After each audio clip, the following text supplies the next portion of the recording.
ମନୁସ୍ମୃତି କ'ଣ? ଦାର୍ଶନିକ ମନୁଙ୍କ ଦ୍ୱାରା ବର୍ଣ୍ଣିତ ପୁସ୍ତକର ନାମ ମନୁସ୍ମୃତି। ମହାନ ଭାରତୀୟ ଦର୍ଶନର ଆଦ୍ୟ ପୁସ୍ତକ ଭାବେ ଗ୍ରହଣ କରାଯାଏ। ହିନ୍ଦୁ ଦର୍ଶନ ଏବଂ ନୀତି ବିଷୟରେ ଏଥିରେ ଦୀକ୍ଷାନ୍ତ ଭାବରେ ବର୍ଣ୍ଣନା କରାଯାଇଛି। ଏଥିରେ ରାଷ୍ଟ୍ର ଶାସନ ନୀତି, ମନୁଷ୍ୟର ପ୍ରକୃତି, ଈଶ୍ୱରଙ୍କ ଅସ୍ତିତ୍ୱ ଏବଂ ସାମାଜିକ ରୀତିନୀତି ବର୍ଣ୍ଣନା କରାଯାଇଛି। ମନୁସ୍ମୃତିରେ ବର୍ଣ୍ଣିତ ରାଜଧର୍ମ କ'ଣ? ରାଜଧର୍ମ ବର୍ଣ୍ଣନା କରିବାକୁ ଯାଇ ମନୁ କହନ୍ତି, ଜଣେ ରାଜା ବା ଶାସକ ସର୍ବଗୁଣ ସମ୍ପନ୍ନ ହେବା ବିଧେୟ। ତାଙ୍କ ପାଖରେ ଦେବରାଜ ଇନ୍ଦ୍ର, ବାୟୁ ଦେବତା ଯମରାଜଙ୍କ ଦଣ୍ଡନୀତି, ସୂର୍ଯ୍ୟଙ୍କ ଭଳି ତେଜ, ଚନ୍ଦ୍ରଙ୍କ ଭଳି ଶାନ୍ତକାନ୍ତ ବ୍ୟକ୍ତିତ୍ୱ ଏବଂ ସମସ୍ତ ଦୈବୀ ଗୁଣ ରହିଥିବା ଆବଶ୍ୟକ। ତୃତୀୟ ପ୍ରଶ୍ନ, ମନୁସ୍ମୃତିରେ ବର୍ଣ୍ଣିତ ରାଷ୍ଟ୍ର ବ୍ୟବସ୍ଥା କ'ଣ? ଏକ ଶୃଙ୍ଖଳିତ ଧର୍ମ ରାଜ୍ୟ ଗଠନ କରିବା ପାଇଁ ଈଶ୍ୱର ରାଷ୍ଟ୍ର ନିର୍ମାଣ କରିଥିଲେ, ଯେଉଁଥିରେ ସାଧାରଣ ମଣିଷ ଏକ ସୁନ୍ଦର ଓ ଶୃଙ୍ଖଳିତ ଜୀବନଯାପନ କରିପାରିବେ। ରାଷ୍ଟ୍ରର 7ଗୋଟି ଉପାଦାନ ରହିବା ବିଧେୟ, ଯଥା ସ୍ୱାମୀନ, ଅମ୍ୟାତ, ପୁର, ରାଷ୍ଟ୍ର, କୋଶ, ବଳ ଓ ଶାସନ ନୀତି। ଚତୁର୍ଥ ପ୍ରଶ୍ନ, ମନୁଙ୍କ ସରକାର ବ୍ୟବସ୍ଥା କ'ଣ? ଦାର୍ଶନିକ ମନୁଙ୍କ ମତରେ ରାଜତନ୍ତ୍ର ଶାସନ ବ୍ୟବସ୍ଥା ଏକ ଉତ୍କୃଷ୍ଟ ଶାସନ ବ୍ୟବସ୍ଥା, ଯେଉଁଠି ଏକ ଦକ୍ଷ ଓ ଧର୍ମପରାୟଣ ରାଜା ଶାସନ କରିବାକୁ ନିୟୋଜିତ ହୋଇଥାଏ। ତାଙ୍କ ମତରେ ସରକାର ଜନସାଧାରଣଙ୍କ ନିରାପତ୍ତା ରକ୍ଷା କରିବା ଏବଂ ଆଇନ ଶୃଙ୍ଖଳା ରକ୍ଷା କରିବା ପାଇଁ ବଦ୍ଧପରିକର ହେବା ବିଧେୟ। ପଞ୍ଚମ ପ୍ରଶ୍ନ, ମନୁଙ୍କ ଦର୍ଶନରେ ଆଇନ ଏବଂ ନ୍ୟାୟ କିପରି ଥିଲା? ରାଜା ନ୍ୟାୟ ପ୍ରଦାନ କ୍ଷେତ୍ରରେ ବେଦଶାସ୍ତ୍ର ନୀତି ଅନୁସରଣ କରିବା ବିଧେୟ। ସେ ଶ୍ରେଷ୍ଠ ବ୍ରାହ୍ମଣ ଏବଂ ବେଦଶାସ୍ତ୍ର ନୀତିକୁ ଅନୁସରଣ କରି ଆଇନ ପ୍ରଣୟନ କରିବା ଉଚିତ। ନ୍ୟାୟ ଶାସନ ବ୍ୟବସ୍ଥାରେ ଆଞ୍ଚଳିକ ପ୍ରଥା ଏବଂ ପରମ୍ପରାକୁ ସମ୍ମାନ ପ୍ରଦର୍ଶନ କରିବା ବିଧେୟ। 6 ନମ୍ବର ପ୍ରଶ୍ନ, ମନୁଙ୍କ ଦର୍ଶନ ତତ୍ତ୍ୱରେ ଦଣ୍ଡନୀତି କିପରି ଥିଲା? ମନୁଙ୍କ ମତରେ ଦଣ୍ଡନୀତି ସାର୍ବଜନୀନ, ନିରପେକ୍ଷ ଏବଂ ଜୈନ ହିତୈଷୀ ହେବା ଉଚିତ। ଦଣ୍ଡନୀତି ମଧ୍ୟ ସ୍ୱଚ୍ଛ, ସତ୍ୟ ଆଧାରିତ ଏବଂ ଧର୍ମ ଆଧାରିତ ହେବା ଦରକାର। କୌଣସି ଦୋଷୀକୁ ଦଣ୍ଡ ପ୍ରଦାନ ବେଳେ ରାଜା, ରାଜପୁରୋହିତ, ଧର୍ମଯାଜକ ଏବଂ ବିଜ୍ଞ ପଣ୍ଡିତଙ୍କ ପରାମର୍ଶ ନେବା ବିଧେୟ।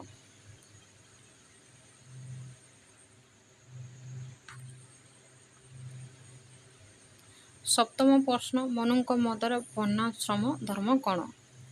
ମନୁଙ୍କ ମତରେ ବର୍ଣ୍ଣାଶ୍ରମ ଧର୍ମ ହେଉଛି କର୍ମ ଆଧାରରେ ସାମାଜିକ ସ୍ତରୀକରଣ ବ୍ୟବସ୍ଥା। କୌଳିକ ବୃତ୍ତି ଆଧାରରେ ବ୍ରାହ୍ମଣ, କ୍ଷତ୍ରିୟ, ବୈଶ୍ୟ ଏବଂ ଶୂଦ୍ର ଏହି 4 ବର୍ଣ୍ଣ ସୃଷ୍ଟି କରାଯାଏ। ଏହାକୁ ବର୍ଣ୍ଣାଶ୍ରମ ଧର୍ମ କୁହାଯାଏ।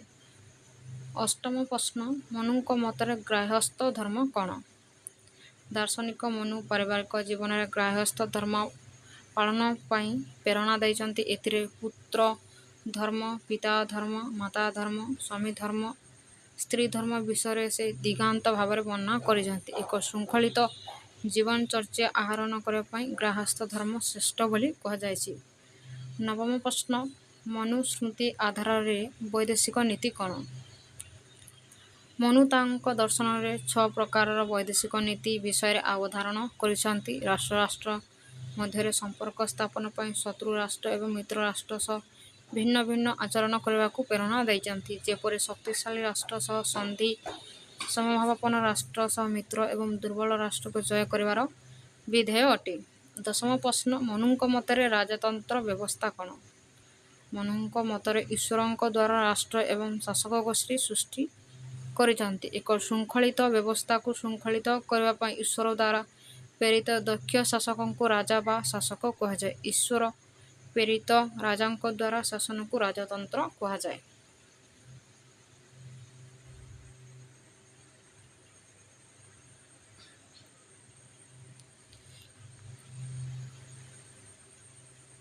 ଅର୍ଥଶାସ୍ତ୍ର କ'ଣ? କୌଟିଲ୍ୟ ବା ଚାଣକ୍ୟ ତାଙ୍କର ସର୍ବୋତ୍କୃଷ୍ଟ ପୁସ୍ତକ ଅର୍ଥଶାସ୍ତ୍ର ଖ୍ରୀ.ପୂ. 300ରେ ଲେଖିଥିଲେ ବୋଲି ଇତିହାସକାରମାନେ ମତ ପ୍ରକାଶ କରନ୍ତି। ଏହି ପୁସ୍ତକରେ ନୀତିଶାସ୍ତ୍ର, ରାଷ୍ଟ୍ରନୀତି, ଅର୍ଥଶାସ୍ତ୍ର ଏବଂ ସମାଜତତ୍ତ୍ୱ ବିଷୟରେ ବିଶଦ ଭାବରେ ବର୍ଣ୍ଣନା କରାଯାଇଛି। ଦ୍ୱିତୀୟ ପ୍ରଶ୍ନ, କୌଟିଲ୍ୟଙ୍କ ନୀତିଶାସ୍ତ୍ର। କୌଟିଲ୍ୟଙ୍କ ମତରେ ନୀତି ହେଉଛି ଲକ୍ଷ୍ୟ ହିଁ ଉପାୟର ଯଥାର୍ଥତା ପ୍ରତିପାଦନ କରିଥାଏ। ସ୍ୱଧର୍ମ ଏବଂ ସ୍ୱକର୍ମ ପାଳନ କରିବା ପ୍ରକୃତ ନୈତିକତା ଅଟେ। ଲକ୍ଷ୍ୟ ପ୍ରାପ୍ତି ପାଇଁ ଧର୍ମ ଆଧାରିତ ଏବଂ ବେଦ ଆଧାରିତ ପଥରେ ଚାଲିବା ପ୍ରକୃତ ନୈତିକତା ଅଟେ। ତୃତୀୟ ପ୍ରଶ୍ନ, ସାର୍ବଭୌମ କ୍ଷମତାଧାରୀ। କୌଟିଲ୍ୟଙ୍କ ମତରେ ରାଜା ହେଉଛନ୍ତି ସାର୍ବଭୌମ କ୍ଷମତାଧାରୀ ଶାସକ ବା ରାଜା ହେଉଛନ୍ତି ରାଷ୍ଟ୍ରର ସର୍ବମୟ କର୍ତ୍ତା। ରାଷ୍ଟ୍ରର ସର୍ବସ୍ୱ କ୍ଷମତା ରାଜାଙ୍କ ହାତରେ ନ୍ୟସ୍ତ ରହିବା ଉଚିତ। ଏହି କ୍ଷମତା ଅଖଣ୍ଡ, ଅଣହସ୍ତାନ୍ତରକ୍ଷମ ବା ଅବିଭାଜିତ ହେବା ବିଧେୟ। ଚତୁର୍ଥ ପ୍ରଶ୍ନ, ଅମାତ୍ୟ କ'ଣ? ଅମାତ୍ୟ ଅର୍ଥ ମନ୍ତ୍ରୀ ବା ମନ୍ତ୍ରୀ ପରିଷଦ। ରାଜତନ୍ତ୍ର ଶାସନରେ ରାଜା ଦକ୍ଷ, ଯୋଗ୍ୟ ଏବଂ ବିଚକ୍ଷଣ ମନ୍ତ୍ରୀମାନଙ୍କୁ ନିଯୁକ୍ତି ଦେଇଥାନ୍ତି। ସେମାନଙ୍କର ପରାମର୍ଶ କ୍ରମେ ରାଜ୍ୟ ଶାସନ ପରିଚାଳିତ ହୋଇଥାଏ। ମନ୍ତ୍ରୀମାନେ ରାଜା ଏବଂ ଶାସନ ପ୍ରତି ଆନୁଗତ୍ୟ ପ୍ରକାଶ କରିବା ବିଧେୟ। ପଞ୍ଚମ ପ୍ରଶ୍ନ, ଜନପଦ କ'ଣ? କୌଟିଲ୍ୟଙ୍କ ଅର୍ଥଶାସ୍ତ୍ରରେ ଏକ ନିର୍ଦ୍ଦିଷ୍ଟ ସୀମାରେଖା ମଧ୍ୟରେ ବସବାସ କରୁଥିବା ଜନସାଧାରଣଙ୍କ ସମାହାରକୁ ଜନପଦ କୁହାଯାଏ। ସଂଖ୍ୟା ଏବଂ ରାଜ୍ୟର ଆୟତନକୁ ଗୋଟିଏ ଉପାଦାନ ଭାବରେ ଗ୍ରହଣ କରାଯାଇ ଜନପଦ ଆଖ୍ୟା ଦିଆଯାଇଛି। ଷଷ୍ଠ ପ୍ରଶ୍ନ, ଦୁର୍ଗ କ'ଣ? ଅର୍ଥଶାସ୍ତ୍ରରେ ଯେଉଁ ଦୁର୍ଗ କଥା ବର୍ଣ୍ଣନା କରାଯାଇଛି ଏହାର ଅର୍ଥ ବିଭିନ୍ନ ଦୁର୍ଗମ ଅଞ୍ଚଳରେ ନିର୍ମାଣ କରାଯାଇଥିବା ସୈନ୍ୟ ଛାଉଣୀ ଯାହାକି ଦେଶର ନିରାପତ୍ତା ରକ୍ଷାରେ ସହାୟକ ହୋଇଥାଏ। ପାର୍ବତ୍ୟ ଅଞ୍ଚଳ, ଜଳଭାଗ, ଜଙ୍ଗଲମାନଙ୍କର ଦୁର୍ଗ ନିର୍ମାଣ କରିବା ବ୍ୟବସ୍ଥା ବର୍ଣ୍ଣନା କରାଯାଇଛି। ସପ୍ତମ ପ୍ରଶ୍ନ, କୋଷ କ'ଣ? ସାଧାରଣତଃ କୋଷ ହେଉଛି ରାଜ୍ୟର ଆର୍ଥିକ କାରବାରର ଭଣ୍ଡାର ବା ରାଜକୋଷ। ଜନସାଧାରଣଙ୍କ ଠାରୁ ଆଦାୟ ହେଉଥିବା ବିଭିନ୍ନ କର ଏବଂ ବ୍ୟବସ୍ଥାଗତ ଲାଭାଂଶ ଦେଶର ରାଜକୋଷରେ ଗଚ୍ଛିତ ରହିଥାଏ। ଏହାକୁ କୋଷ କୁହାଯାଏ। ଅଷ୍ଟମ ପ୍ରଶ୍ନ, ବଳ କ'ଣ? କୌଟିଲ୍ୟଙ୍କ ଅର୍ଥଶାସ୍ତ୍ରରେ ଦେଶର ପ୍ରତିରକ୍ଷା ବ୍ୟବସ୍ଥାରେ ପ୍ରତୀକାତ୍ମକ ଶବ୍ଦ ହେଉଛି ବଳ ବା ସୈନିକ ବାହିନୀ। ଦେଶ ରକ୍ଷା କରିବା, ଶତ୍ରୁ ରାଜ୍ୟ ଜୟ କରିବା ପାଇଁ ପାରମ୍ପରିକ ଏବଂ ଅଣପାରମ୍ପରିକ ସୈନ୍ୟବଳ ନିଯୁକ୍ତି କରିବା ପାଇଁ ପରାମର୍ଶ ଦିଆଯାଇଛି। ନବମ ପ୍ରଶ୍ନ, ମିତ୍ର କ'ଣ? ସାଧାରଣତଃ ମିତ୍ର ଅର୍ଥ ବୈଦେଶିକ ନୀତି ସଞ୍ଚାଳନ କରିବାର ପ୍ରତୀକାତ୍ମକ ଶବ୍ଦ। କୂଟନୀତି ପ୍ରୟୋଗ କରି ଅନ୍ୟ ରାଷ୍ଟ୍ରମାନଙ୍କ ସହ ସମ୍ପର୍କ ସ୍ଥାପନ କରିବା ଏହାର ମୁଖ୍ୟ ଲକ୍ଷ୍ୟ। ସହଜ ମିତ୍ର, ଦୀର୍ଘଦିନର ବନ୍ଧୁ ରାଷ୍ଟ୍ର ବା ଶତ୍ରୁର ପଡ଼ୋଶୀ ରାଷ୍ଟ୍ର ଏବଂ କୃତ୍ରିମ ମିତ୍ର ନିଜର ସ୍ୱାର୍ଥ ସାଧନ ପାଇଁ ବନ୍ଧୁତା ସ୍ଥାପନ କରିବାକୁ ବୁଝାଏ। କୌଟିଲ୍ୟଙ୍କ କୂଟନୀତି ଦେଶର ଆଭ୍ୟନ୍ତରୀଣ କ୍ଷେତ୍ରରେ ନୈତିକତା ଗ୍ରହଣ ଯୋଗ୍ୟ ହୋଇଥାଏ। ବାହ୍ୟ କ୍ଷେତ୍ରରେ କିମ୍ବା ପଡ଼ୋଶୀ ରାଷ୍ଟ୍ର କ୍ଷେତ୍ରରେ ନୈତିକତାର ଆବଶ୍ୟକତା ନଥାଏ। କୁଟିଳ ନୀତି ପ୍ରୟୋଗ କରି ଶତ୍ରୁ ରାଷ୍ଟ୍ରକୁ ପରାସ୍ତ କରି ନିଜ ସୀମା ମଧ୍ୟରେ ସାମିଲ କରିବା ବିଧେୟ। ଏଥିରେ ଗୁପ୍ତଚରମାନଙ୍କୁ ନିଯୁକ୍ତି କରାଯାଇ ଶତ୍ରୁ ରାଷ୍ଟ୍ରକୁ ଶକ୍ତି ଆକଳନ କରାଯାଏ। 11 ନମ୍ବର ପ୍ରଶ୍ନ, କୌଟିଲ୍ୟଙ୍କ ନ୍ୟାୟିକ ତତ୍ତ୍ୱ। କୌଟିଲ୍ୟଙ୍କର ନ୍ୟାୟିକ ତତ୍ତ୍ୱ ଜନସାଧାରଣଙ୍କୁ ନ୍ୟାୟ ପ୍ରଦାନ କରିବା ପାଇଁ ପ୍ରେରିତ ଅଟେ। ନ୍ୟାୟିକ ବ୍ୟବସ୍ଥା ମାଧ୍ୟମରେ ରାଜା ଜନସାଧାରଣଙ୍କୁ ନ୍ୟାୟ ପ୍ରଦାନ କରନ୍ତି। ଦୋଷୀଙ୍କୁ ଦଣ୍ଡ ପ୍ରଦାନ କରିବା ଏବଂ ନିର୍ଦ୍ଦୋଷକୁ ନ୍ୟାୟ ପ୍ରଦାନ କରିବା ମୁଖ୍ୟ କାର୍ଯ୍ୟ ଅଟେ। 12 ନମ୍ବର ପ୍ରଶ୍ନ, ଅର୍ଥନୀତି। କୌଟିଲ୍ୟଙ୍କ ମତରେ ରାଜ୍ୟର ଉନ୍ନତି ପାଇଁ ରାଜସ୍ୱ ହେଉଛି ଗୁରୁତ୍ୱପୂର୍ଣ୍ଣ ଅବଦାନ। ରାଜସ୍ୱ ଆଦାୟ ପାଇଁ ସେ ଦୁଇ ପ୍ରକାର ରାଜସ୍ୱ କଥା ବର୍ଣ୍ଣନା କରିଛନ୍ତି ଯଥା ଶାନ୍ତି ସମୟରେ ଆଦାୟ କର ଏବଂ ଯୁଦ୍ଧ ସମୟରେ ଆଦାୟ ହେଉଥିବା ସ୍ୱତନ୍ତ୍ର କର। 13 ନମ୍ବର ପ୍ରଶ୍ନ, ଗୁପ୍ତଚର ବ୍ୟବସ୍ଥା।